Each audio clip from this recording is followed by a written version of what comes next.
Driver is in serious condition this noon following a horrific rollover crash in Niagara County. News 4's Nalina Shapiro joins us live from the studio with the latest. Nalina.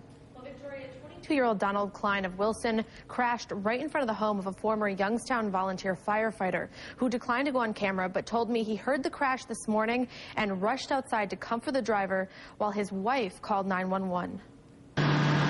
The wreckage from this car crash in the town of Porter is one of the worst officials say they've ever seen. There's quite a few vehicle parts strewn about the scene. The crash happened on Lake Road near Old Fort Niagara just before 2:30 Monday morning. Officials say 22-year-old Donald Klein of Wilson was behind the wheel. He came around a curve in the roadway, and it appears that, at least in initial investigation, that it failed to negotiate the curve properly and went off the south side of the road and struck a tree. When the car hit the tree, it split in half right in front of this home. The body of the vehicle rolled across the front lawn. The engine ended up on the road. It's hard to tell, but the car behind me is actually a 1997 Honda Accord. And believe it or not, this right here is the steering wheel. First responders say Klein was semi-conscious when they arrived on scene. Mercy Flight was called and contacted because of the nature of his injuries.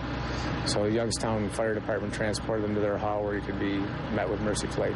Crews spent about 3 hours cleaning up the scene. I'm told the speed limit is 45 miles per hour on Lake Road where this horrible crash happened.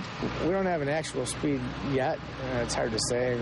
A lot of times you see somebody that goes around a curve, you automatically assume that the speed was a factor because they didn't negotiate the curve properly, but we don't have any hard data on that yet.